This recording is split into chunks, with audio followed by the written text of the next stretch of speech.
Sir, Chilakaluripet సభకు ముందు ఆ తర్వాత రాజకీయాలు కనుక మనం మాట్లాడుకుంటే, ఇప్పుడు మోడీ ఢిల్లీ వెళ్ళిన తర్వాత జగన్పై బరువయ్యేటట్టు, అంటే ఆధిపత్యం చలాయించేటట్టు ఏమన్నా యాక్షన్ తీసుకునే అవకాశం ఉందా? చాలా కేసులు ఉన్నాయి, కుంభకోణాలు ఉన్నాయి, మీ పార్టీ కూడా అది ఎదురు చూస్తుంది. అలాంటి స్టెప్ ఏమన్నా పడుతుందా అని, పడే అవకాశం ఉందా?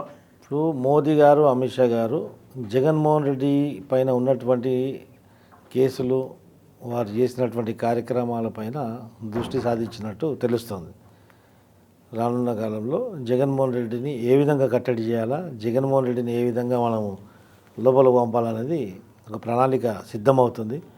ఏ విధంగా అయితే మన బతుకమ్మలు పంపించినామో అదేవిధంగా ఈ యొక్క రాక్షసుడు కూడా పంపించడం జరుగుతుంది. అంటే బతుకమ్మ బాటల్లో జగన్ కూడానా? అంతే మరి. ఇప్పుడు బస్ యాత్రలో బయలుదేరుతున్నారు కదా, బస్ యాత్ర ఇప్పుడు చూడండి అన్నీ ఏ విధంగా ఇక్కడ దొంగ ఏ విధంగా చేస్తాడు, ఆ లంగా విధంగా చేస్తాడు. అందుకే గతంలో కూడా దొంగ లంగా అని చెప్పేది నేను. కేసీఆర్ ఏ విధంగా చేస్తాడో అన్నీ అదే విధంగా కాపీ చేస్తాడు. కాపీ టు కాపీ, మాకి టు మాకి. జగన్మోహన్ రెడ్డి ఈరోజు బస్ యాత్ర చేయడానికి కారణం ఏంది? నీ యొక్క కార్యకర్తలు, నువ్వు ఇచ్చినటువంటి టికెట్ ఇచ్చినటువంటి ఎమ్మెల్యే క్యాండిడేట్స్, వాళ్ళు ప్రజలకు వెళ్ళే ముఖం లేదు. ఈరోజు ఈ నియోజకవర్గానికి ఒక క్యాండిడేట్ అనౌన్స్ చేసిన తర్వాత మళ్ళీ ఒక ఉన్న లిస్టులో వాని పేరు ఇంకో జగలు వెళ్ళిపోతుంది. అంటే ఏ విధంగా జరుగుతుంది? అనునిత్యం వాళ్ళ పార్టీ ఏ విధంగా గెలవాలని అది పక్కకు పెట్టి ఎదుటి వాళ్ళు ఏ క్యాండిడేట్ పెడుతున్నారు, ఇక ఎప్పుడు ఎంతవరకు తెలుగుదేశం పార్టీ దగ్గర నుంచి సమాచారం రాబట్టుకోవాలా, వీళ్ళు ఏ క్యాండిడేట్ ఎక్కడ ఫీడ్ చేస్తుండ్రు, మనం ఈ క్యాండిడేట్ బలమైన క్యాండిడేట్ అక్కడ పోయినరు, చాలా క్యాండిడేట్ మార్చు. ఓకే, అంటే ఒక భయభ్రాంతులలో జగన్మోహన్ రెడ్డి ఉన్నారు, ఒక కన్ఫ్యూజన్గా. మేము కూడా ఏం చేస్తున్నాము, మేము కూడా రేపు వేస్తాం, ఎల్లుండి వేస్తాం, మా ఎల్లుండి వేస్తాం, మేము కూడా ఇస్తాం. ఎందుకంటే ఎన్నికలు ఫస్ట్ షెడ్యూల్లో ఉంటుండే, ఇప్పుడు 4th షెడ్యూల్లో వచ్చినాయి. మాకు కూడా ఇంకా టైం దొరికింది. అదే లేట్ అవ్వడం వల్ల కూటమికి లాభం అయింది అనుకోవచ్చు. కూటమికి లాభం జరుగుతుంది ఖచ్చితంగా. ఎందుకంటే జగన్మోహన్ రెడ్డి చేసినటువంటి రాక్షసత్వాన్ని ప్రజలకు తీసుకోవడానికి మాకు సమయం ఈజీగా మంచిగా దొరికింది. అదే కాకుండా జగన్మోహన్ రెడ్డి క్యాండిడేట్లు ఒక్క దగ్గర నిల్చోకుండా మేము మ్యూజికల్ చైర్ లాగా జగన్మోహన్ రెడ్డిని నడిపిస్తా ఉన్నాం. అంటే ఇంత టైం దొరకడానికి కూడా చంద్రబాబు నాయుడు కోరుకున్నట్టే చేశారనుకోవచ్చా, ఈయన లైన్లోనే వెళ్తుంది అని? అట్లని కాదు, చంద్రబాబు నాయుడు గారు చేసే కార్యక్రమాలు వాళ్ళు చేస్తుండ్రు. మా కూటమి తరఫు నుంచి ఉమ్మడి మేనిఫెస్టో రిలీజ్ అయిన తర్వాత ఆ మేనిఫెస్టో అంశాలు కూడా ప్రజలకు తీసుకెళ్తాం. జగన్మోహన్ రెడ్డి చేసిన కార్యక్రమాలు, జగన్మోహన్ రెడ్డి ఎక్కడెక్కడ ఎవరెవరికి టికెట్ ఇచ్చారో, వాళ్ళు గతంలో 5 సంవత్సరాల పదవి కాలంలో ఏమేం చేశారో కానీ మొత్తం చిట్టా మాదే ఉంది. అవన్నీ ప్రజలకు తీసుకెళ్తాం.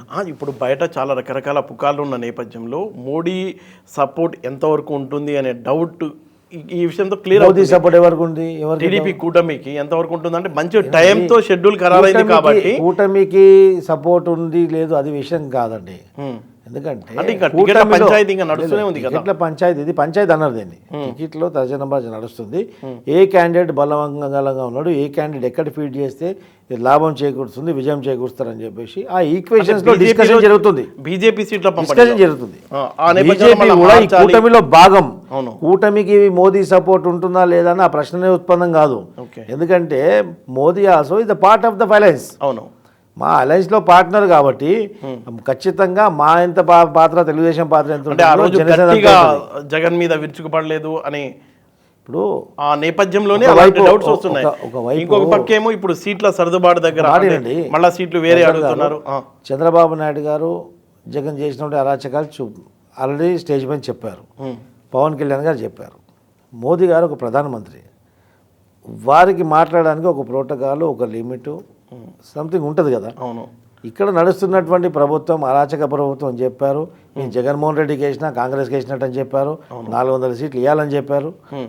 అనేక సంస్కరణ తీసుకొచ్చారని చెప్పారు. ఇంకా మీకు డెవలప్ చేయాలంటే మేము రావాలి, మాకు 400 సీట్లు మీరు కట్ట చెప్పాలి, అది మీ బాధ్యత కూడా చెప్పారు.